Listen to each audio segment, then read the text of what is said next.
Four normal forms come into the picture when multi-valued dependencies occur in any relation.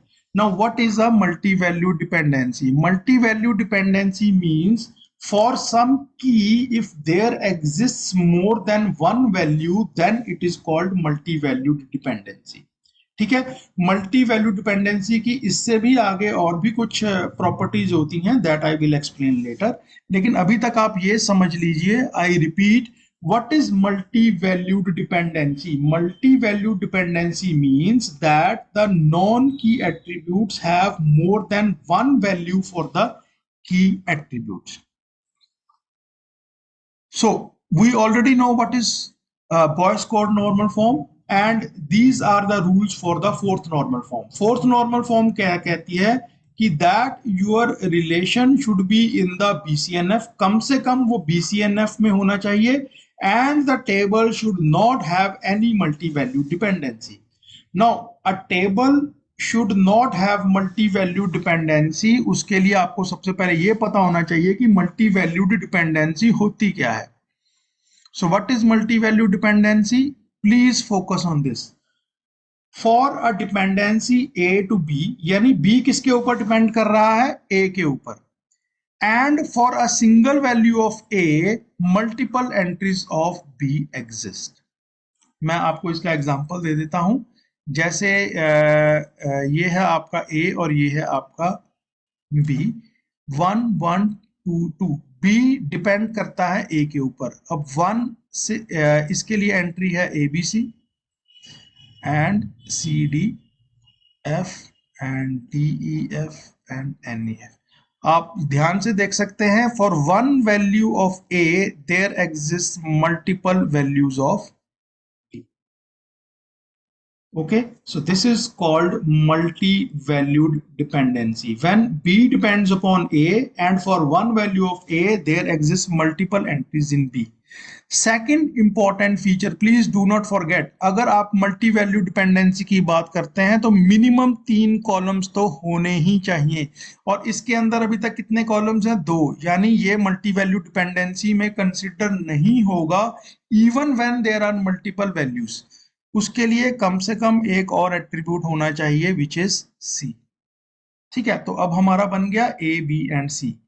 तो अगर मैं इसको कहता हूं कि जो बी है वो ए के ऊपर डिपेंड करता है, प्लस बी के अंदर मल्टी वैल्यू डिपेंडेंसी है, the last condition is that there should not be any relationship between B and C. B and C जो है वो दोनों इंडिपेंडेंट होने चाहिए। अगर ये तीनों कंडीशंस ट्रू हैं, then we call that there exist a multi valued dependency. I repeat, A, B and C. B depends upon A and it has multi values for one value of A sorry, and C and B are independent of each other. अगर ये तीनों चीजें हैं तो that means there exists the multi-value dependency. And here is an example. जल्दी जल्दी करेंगे। This is an example. इसमें आप देख सकते हैं that जो आपका कोर्स है और जो आपकी हॉबी है, they both depend upon SID, और SID की सिंगल वैल्यू के लिए there are multiple values of course and hobby. तो पहली कंडीशन क्या है? दैट इसके अंदर मल्टीपल वैल्यूज जो हैं वो एग्जिस्ट करती हैं। Second, course and hobby they both are independent of each other. ठीक है, so that means this is a perfect case of multi value dependency. और मल्टी वैल्यू डिपेंडेंसी को कैसे ओवरकम किया जा सकता है? By breaking it into two tables. One is SID and course and the other one is SID and काम खत्म।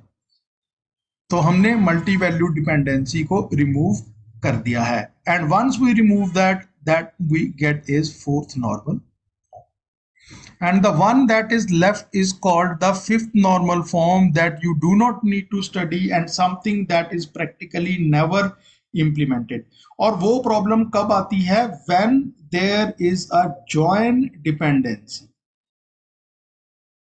Joint dependency का मतलब क्या होता है कि जब मैं इनको ब्रेक करूंगा तो there will be loss of information. ये आप प्लीज नोट कर लीजिए जो मैं बोल रहा हूं.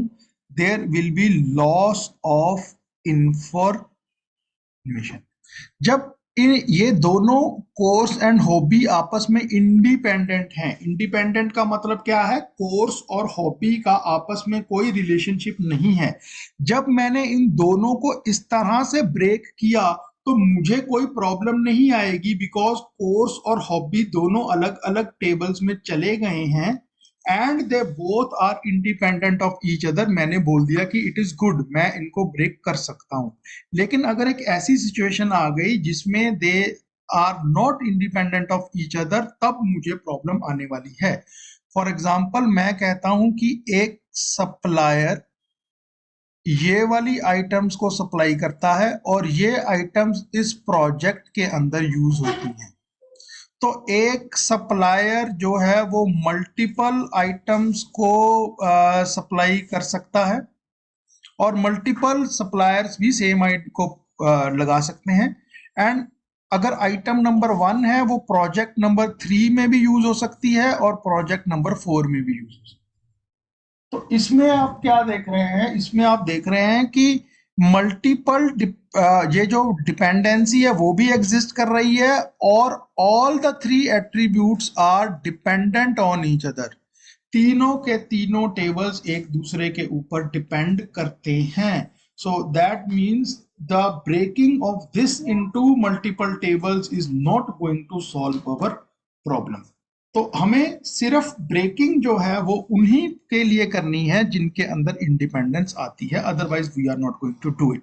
Now from examination point of view, I repeat, it is better if you do it up to only fourth normal form and please exclude the fifth normal form.